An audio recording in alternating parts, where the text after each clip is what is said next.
Namaskar viewers, hello and welcome to Sansad TV. I'm Teena Jha. You're watching Question Hour, the show where we track the key questions raised by members of Parliament to different ministries on government schemes and policies. For one dedicated hour, members of Parliament from both houses get the chance to raise issues that affect everyday lives, from schemes and policies to public services and welfare.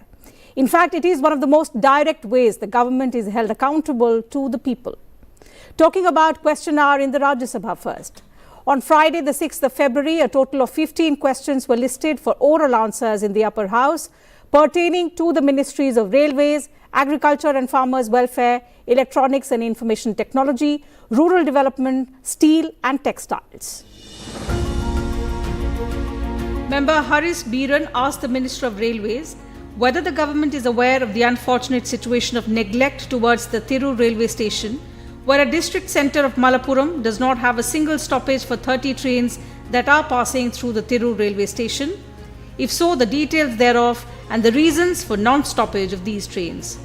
He sought to know whether the government is aware of the fact that premium trains like Vande Bharat and Rajdhani Express have a stoppage in all other district headquarters except Malappuram district. If so, the details thereof and the reasons therefore. Sir, Honorable MP has probably not read the answer.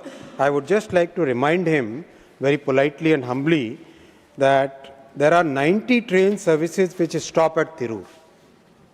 So Honorable MP should say that yes, there is 90 trains which stop and he wants more. That's the point. So he cannot say that no train stops at that place, at Tirur. And yes, of course, I've given a complete list of all the trains which actually stop at Tirur, and if there is any other request, Honorable MP can always meet me. We are very open-minded. Our Prime Minister Shri Narendra Modi ji always tells us that first focus on people's problems and solve them with an open mind, and that is the approach that all of us take. His team, all of us try to be open-minded and try to solve. Regarding the Tirur railway station, yes, increasing the platform length, making the platforms of standard high-level height, making sure that the platform covers are proper, making sure that a 12-meter FOB so that people get enough space to cross from one platform to another, then making sure that both sides of the station are covered. All those are part of the Amrit Bharat station scheme. And very happy to share with you, Honorable Chairman, sir, that by now we have completed about 170 stations have been already completed out of the 1,300 stations that we have taken up, and the progress is very fast. I also want to share with you, Honorable Chairman, sir, and through you with the honorable members, that unlike in the many other countries where whenever a station is redeveloped, in the other countries, mostly when the station is redeveloped, they stop all traffic. We in our country cannot stop the traffic because people are so dependent on railways. So we are doing the work while the traffic is on, while the trains are being operated. So that's why everything has to be done with a lot of care, a lot of focus on safety. So I'll request honorable members also to please support and cooperate in that journey. It's a major transformation of railways which is happening under Prime Minister Shri Narendra Modi ji's vision and his leadership. So we must, all of us, try and support, and please bring the right facts that yes, 90 trains are stopping. If there are more, we can always sit together and solve. Fifth supplementary, Shri Satnam Singh Sandhu ji. Sir हमारा सुझाव भी है और मेरा सवाल भी है कि पंजाब में सबसे लंबा बॉर्डर है 550 किलोमीटर से भी ज़्यादा।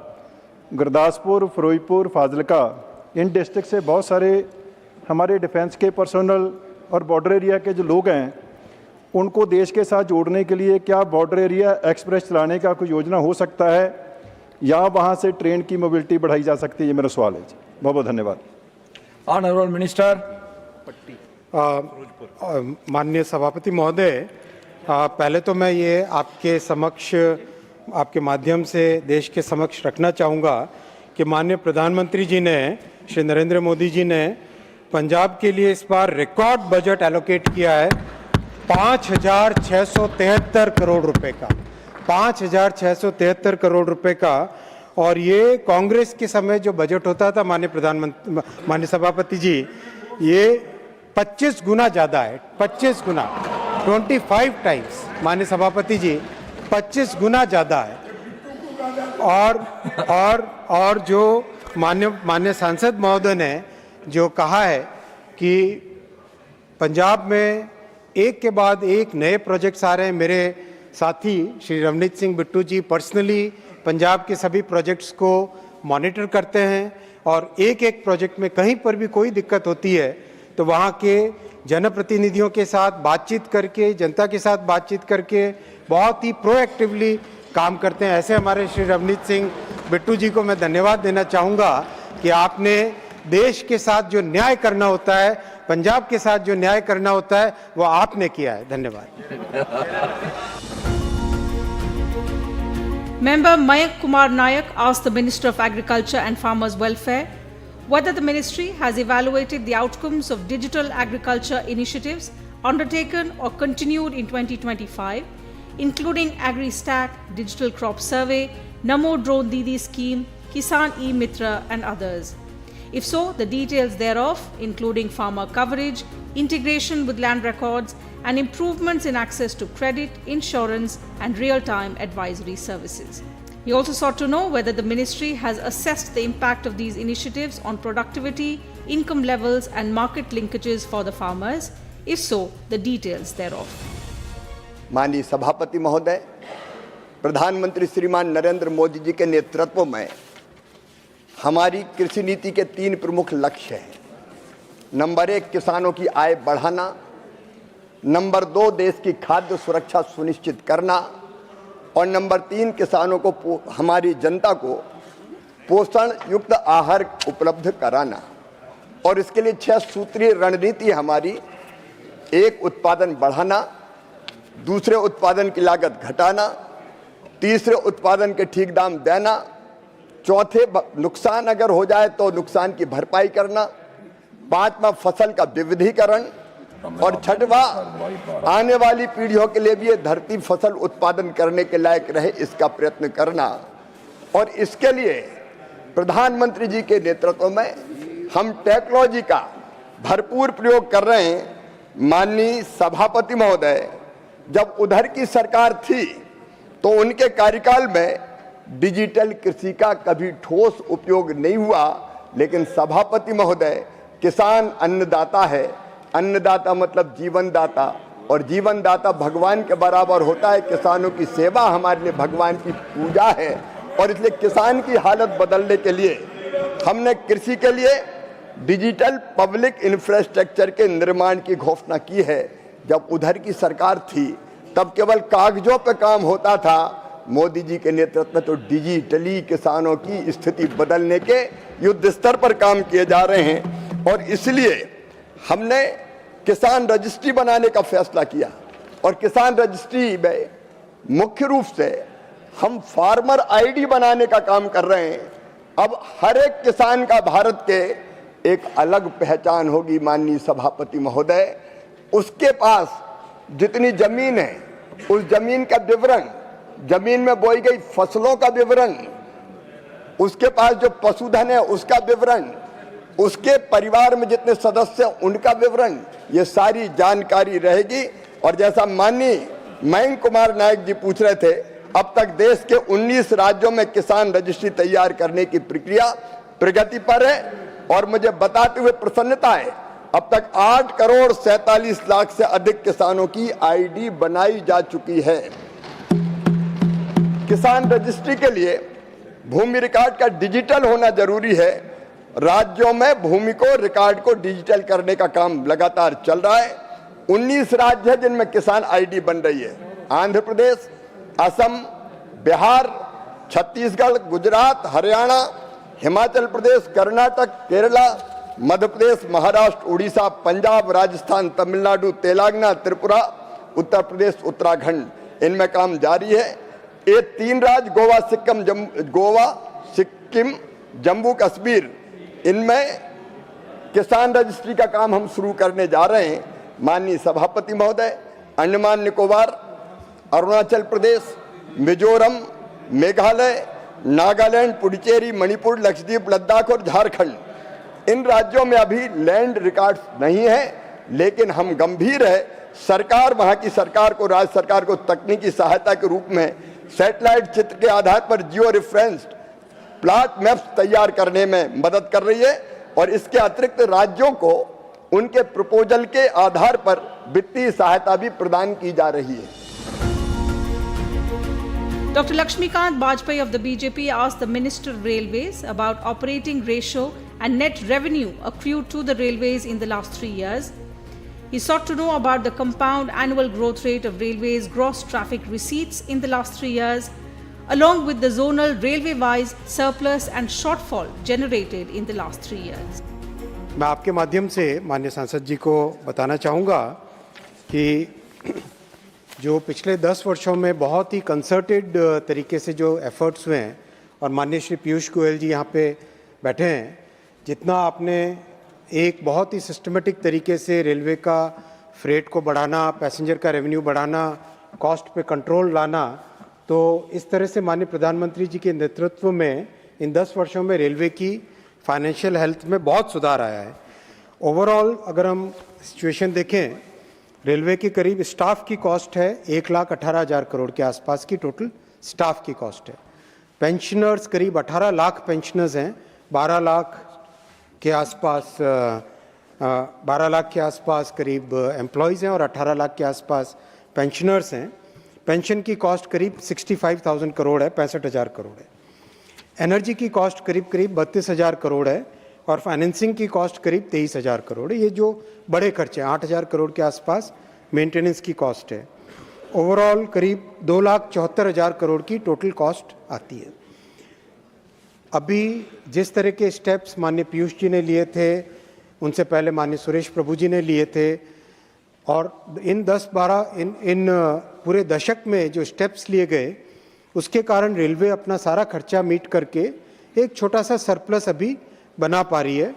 और इसमें जो प्रधानमंत्री जी का बहुत दूरदर्शी निर्णय था, उस निर्णय की भूमिका बहुत बड़ी है। माननीय सभापति जी, जिस तरह से माननीय प्रधानमंत्री जी ने निर्णय लिया कि रेलवे को कंप्लीटली विद्युतीकरण करेंगे, पूरे देश के नेटवर्क का विद्युतीकरण करेंगे, मैं उसका बेनिफिट जो हुआ देश को, एनवायरनमेंट के पॉइंट ऑफ व्यू से तो बेनिफिट हुआ ही हुआ। डीजल के कंपैरिजन में इलेक्ट्रिकल सिस्टम का एनवायरमेंटल इम्पैक्ट करीब 95% बेटर होता है, 95%। लेकिन जो फाइनेंशियल बेनिफिट हुआ वो भी आपके माध्यम से रखना चाहूँगा। एनर्जी की कॉस्ट, एनर्जी में डीजल और इलेक्ट्रिकल एनर्जी दोनों मिला के जो कॉस्ट आती है, वो 4 साल पहले करीब 37,000 करोड़ थी, 37,841 करोड़। वो कम होके अब 32,000 करोड़ रह गई है, 32,400 करोड़, जबकि ट्रैफिक करीब 400 मिलियन टन अधिक हुआ है।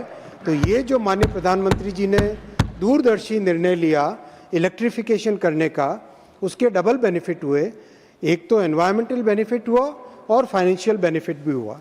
2014 से 24 के बीच में करीब 5,04,000 लोगों को रोजगार दिया गया, और माननीय प्रधानमंत्री जी की इस तीसरी टर्म में करीब 1.5 लाख लोगों का रोजगार का काम लगातार चल रहा है, और उसमें बहुत अच्छी प्रोग्रेस है। मान्यवर सभापति महोदय, असिस्टेंट लोको पायलट की 18,000 वैकेंसी का प्रोसेस कंप्लीट हो गया है, पायलट सभी ज्वाइन कर रहे हैं। आरपीएफ सब इंस्पेक्टर्स 450 कंप्लीट हो गया, अपॉइंटमेंट लेटर जा रहे हैं। RPF constables 4,200 first stage exam complete हो गया है। टेक्नीशियंस 14,300 का कंप्लीट हुआ। Junior engineer 8,000, paramedical 1,300, NTPC graduate यानी जो स्टेशन मास्टर वगैरह उस कैटेगरीज में 8,000 एग्ज़ाम बन गए। आगे का प्रोसेस चल रहा है। ओवरऑल करीब 2.5 करोड़ एप्लीकेंट्स हैं। रेलवे में भी 15 भाषाओं में परीक्षाएं चल रही है। 300 शहरों में हर जगह 3-3 शिफ्ट में एग्ज़ाम्स हो रहे हैं, कई जगह 2 शिफ्ट में, कई जगह सिंगल शिफ्ट में। और माननीय सभापति महोदय, वॉर रूम बना हुआ है। कोई भी एग्ज़ाम सेंटर से छोटी कंप्लेंट भी अगर आती है तो उस पर तुरंत एक्शन लिया जाता है, क्योंकि हमारे युवाओं की जो एस्पिरेशन है कि रेलवे के साथ जुड़ें, उसमें एकदम ट्रांसपेरेंसी के साथ, एकदम पारदर्शिता के साथ माननीय प्रधानमंत्री जी ने जो फाउंडेशन रखी है, जो मार्गदर्शन दिया है, उसी के माध्यम से करीब 1.5 लाख लोगों को और रोजगार दिया जा रहा है. For the third consecutive day, question hour was washed out in Lok Sabha due to protests by opposition parties, leading to an adjournment of the House. Here are some questions that were listed for written answers in the lower house, pertaining to the Ministries of External Affairs, Health and Family Welfare, and Chemicals and Fertilizers. Member Suresh Kumar Shetkar asked the Minister of External Affairs a question on the evacuation preparedness amid the Iran crisis. He asked whether lessons have been drawn from previous evacuations such as Operation Ganga and Operation Kaveri, and if so, the reason for the absence of similar speed, clarity and scale in the Iran crisis.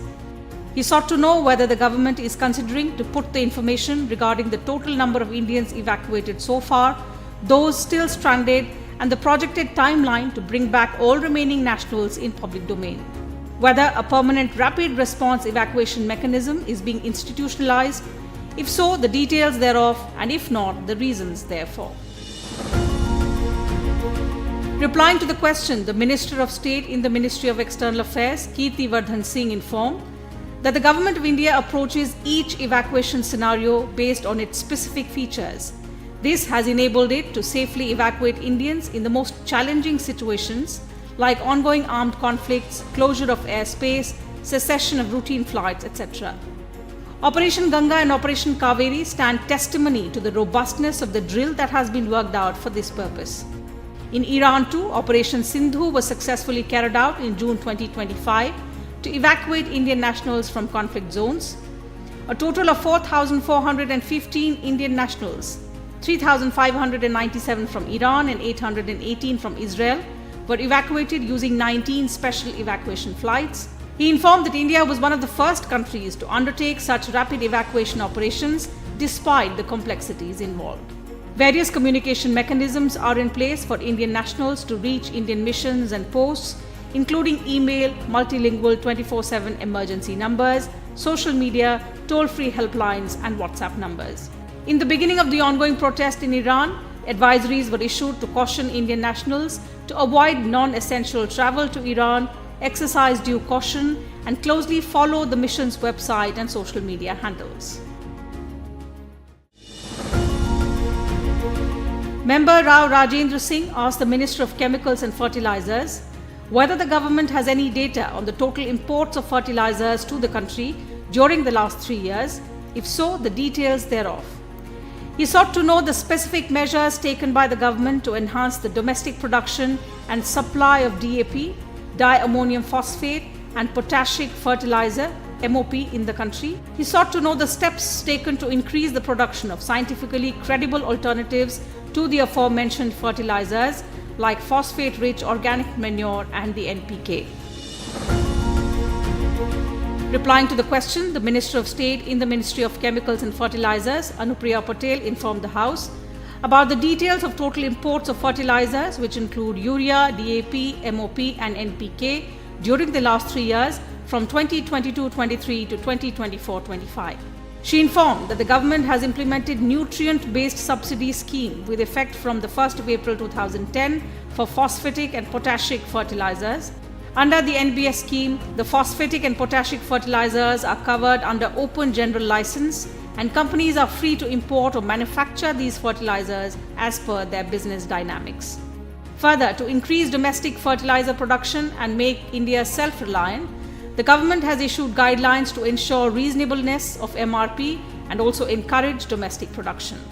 The Minister informed that based on the requests, the new manufacturing units or increase in manufacturing capacity of existing units have been recognized or taken on record under the NBS scheme. The number of P&K fertilizers covered under the NBS policy has increased from 22 grades in 2021 to 28 grades. Freight subsidy on SSP, which is an indigenously manufactured fertilizer, has been approved since Kharif 2022 to promote SSP usage for providing phosphatic or P nutrient to the soil. Also, to reduce import dependence on imported potassic fertilizers, potash derived from molasses, PDM, which is a domestically produced potassic fertilizer, has been inducted under NBS scheme since Rabi 2021. Under the policy on promotion of organic fertilizer, market development assistance at the rate of 1,500 rupees per MT is being provided to CBG and BG plants, fertilizer marketing companies for sale of organic soil carbon enhancers like fermented organic manure, liquid FOM, and also organic fertilizer like phosphate-rich organic manure produced at CBG plants under the Govardhan initiative. A total outlay of 1,451 crore rupees for the year FY 23-24 to 2025-26, which includes a corpus of 360 crore rupees for research gap funding. Member G. Kumar Nayak asked the Ministry of Health and Family Welfare whether the government has taken any action to enforce the FSSAI order dated 14th October 2025 prohibiting the use of term ORS on beverages that do not conform to medically prescribed oral rehydration solution standards, and if so, the details thereof. Whether any inspections, enforcement actions or market surveillance drives have been conducted to identify and remove non-compliant high sugar drinks such as ORSL and similar products from retail outlets and pharmacies, and if so, the details thereof. Whether the government proposes to undertake any awareness or educational measures for retailers, distributors and consumers to prevent the misleading sale of non-medical drinks as ORS, and if so, the timeline proposed for the same. Minister of State in the Ministry of Health and Family Welfare, Pratap Rao Jadhav, informed that FSSAI is mandated to lay down science-based standards for articles of food and to regulate their manufacture, storage, distribution, sale and import to ensure availability of safe and wholesome food for human consumption. The implementation and enforcement of the Food Safety and Standards Act 2006 is a shared responsibility between the central and state governments. FSSAI, in exercise of its regulatory oversight, issued directions on the 15th of October 2025 to all food business operators for removal of such brand name or product name containing the word ORS with immediate effect from all distribution channels as well as e-commerce platforms. Further, FSSAI and its regional offices through the state and UTs have also issued advisories to all enforcement authorities to initiate regulatory action against such FBOs and against misleading food labels using the term ORS on non-carbonated water-based beverages or fruit-based beverages ready-to-serve drink beverages in accordance with the provisions of the FSS Act 2006 and the regulations made thereunder. The FSSAI is carrying out the Eat Right India movement with an aim to bolster food safety across the nation with a focus on preventive and promotive healthcare. Member Manish Tiwari asked the Minister of External Affairs a question related to India's engagement in Chabahar port. He sought to know whether the government has reviewed India's strategic, financial and operational engagement in the Chabahar port project in Iran in view of the risk of renewed or expanded US sanctions, if so, the details thereof. He sought to know whether any steps have been taken to reduce the exposure of Indian entities, including India Ports Global Limited, to potential secondary sanctions, and if so, the details thereof. Also, the impact of such measures on India's long-term strategic and connectivity objectives, including access to Afghanistan, Central Asia, and the international North-South transport corridor, and whether the government is engaged with the United States and other partners to seek exemptions or safeguards for India's continued involvement in Chabahar, and if so, the current status of such diplomatic efforts. MOS in the Ministry of External Affairs, Kirti Vardhan Singh, informed that the Chabahar port project was conceptualized to provide the much-needed connectivity to Afghanistan for its reconstruction and economic development and for boosting trade and economic linkages with Central Asia. An Indian company, India Ports Global Limited, through its wholly owned subsidiary, India Ports Global Chabahar Free Zone, started operating the port in 2018. On 13th May 2024, IPGL signed a 10-year contract with the Ports and Maritime Organization of the Islamic Republic of Iran for equipping and operating the Shahid Beheshti terminal of Chabahar port. As per the provisions of the contract, India has fulfilled its commitment of contributing $120 million for the procurement of port equipment. On 16 September 2025, the US State Department revoked the sanctions exception issued in 2018 under the Iran Freedom and Counter-Proliferation Act 2012 for Afghanistan's reconstruction and economic development, effective 29 September 2025. Pursuant to discussions with the US side, the latter issued guidance extending the conditional sanctions waiver until 26 April 2026. The Government of India remains engaged with all concerned in order to address the implications of these developments. So that brings us to an end of this program. Thank you for your time.